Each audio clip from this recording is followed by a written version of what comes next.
नमस्कार। स्थूल, सूक्ष्म और कारण शरीर किसको कहते हैं?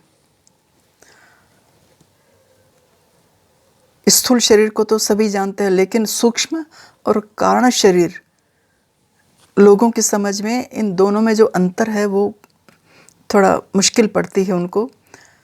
तो आज हम देखेंगे कि सूक्ष्म और कारण शरीर किसको कहते हैं। स्थूल शरीर, हमारे शरीर में 5 प्रकार के प्राण होते हैं। उन प्राणों के नाम दिए गए हैं। प्राण, अपान, समान, उदान और व्यान, ये पूरे शरीर में व्याप्त हैं। 5 ज्ञानेंद्रियां होती हैं और 5 कर्मेंद्रियां, ये सभी जानते हैं। इनके अतिरिक्त मन तथा बुद्धि होता है।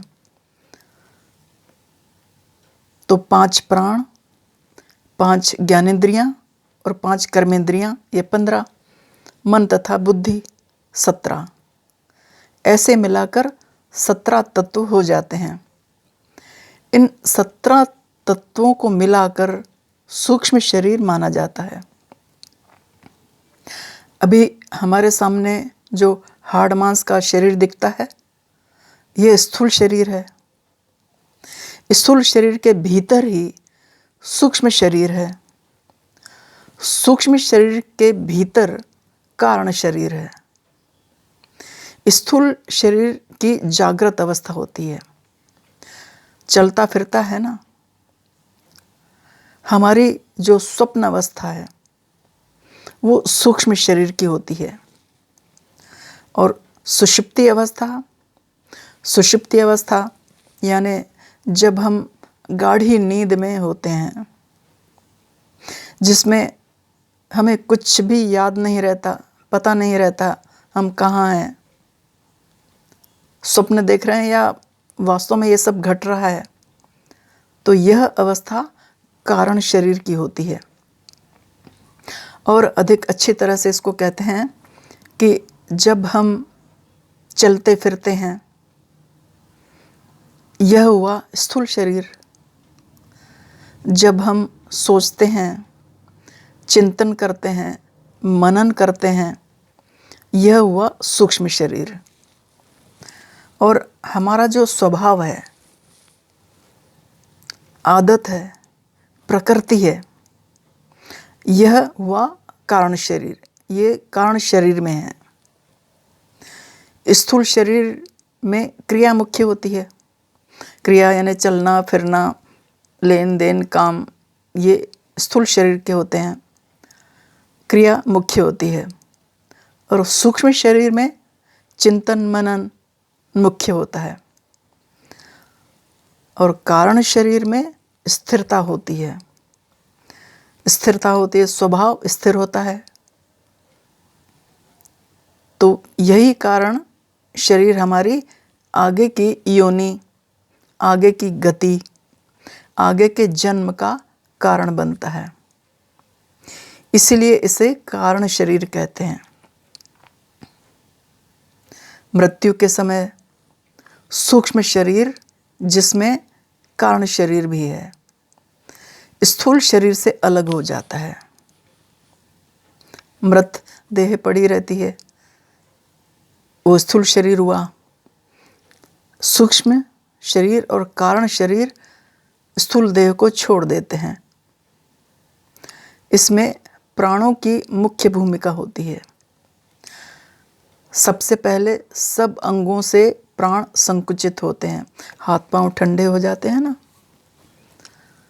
सब अंगों से प्राण संकुचित होते हैं।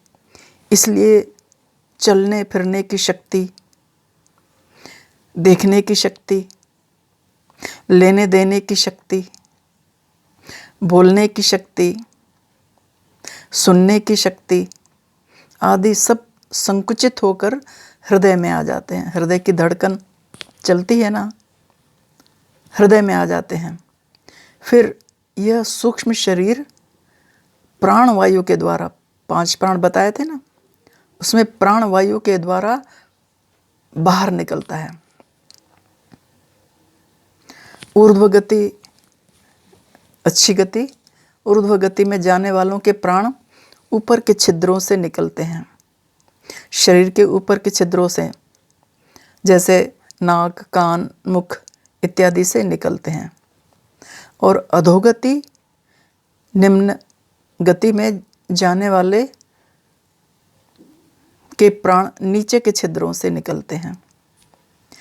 इसलिए योगाभ्यासी और प्राणायाम आदि करने वालों के प्राण शब्द के साथ ब्रह्मरंध्र, जिसको 10वां द्वार भी कहते हैं, सहस्रार, वहाँ से निकल जाते हैं। तो स्पष्ट हो गया होगा कि स्थूल, सूक्ष्म और कारण शरीर किसको कहते हैं। 5 प्राण हैं, 5 ज्ञानेंद्रियां हैं, 5 कर्मेंद्रियां हैं। इसके अलावा मन और बुद्धि है। 17 तत्व मिलके सूक्ष्म शरीर माना जाता है। जो हमारे हाड़ मांस का जो शरीर है वह स्थूल शरीर है। स्थूल शरीर के भीतर सूक्ष्म शरीर के भीतर कारण शरीर है। स्थूल शरीर की जागृत अवस्था है, चलता फिरता है। सुषुप्ति अवस्था यानी हम गाढ़ी नींद में होते हैं, उसमें कुछ समझ में नहीं आता है। स्वप्न अवस्था होती है, वो सूक्ष्म शरीर की होती है। तो जिसमें कुछ भी याद नहीं रहता वो अवस्था कारण शरीर की होती है। इसको हमने समझा दिया था। चलते फिरते हैं वो स्थूल शरीर, सोचते चिंतन मनन करते हैं सूक्ष्म शरीर, और हमारा जो स्वभाव है वो प्रकृति है, वो कारण शरीर में है। और कारण शरीर सूक्ष्म शरीर आगे जाता है। तो कारण शरीर के द्वारा ही हमारी आगे का जन्म निर्धारित होता है। इसलिए इसको कारण शरीर कहते हैं। बहुत ही कठिन नहीं है, समझ में आ जाएगा। तो मृत्यु के समय सूक्ष्म शरीर बाहर निकलता है, कारण शरीर उसी में होता है। इस प्रकार प्राणों की भूमिका मुख्य होती है इसमें। इसलिए हम नाम स्मरण करते रहें। हमारा अंत में तो यही कहना है, नाम स्मरण चलता रहे, गुरु जी की कृपा बनी रहे, अपने इष्ट की कृपा बनी रहे। अंत समय में हम गुरुदेव को याद करते हुए, अपने इष्ट देव को याद करते हुए, प्रभु को याद करते हुए इस शरीर को छोड़ें।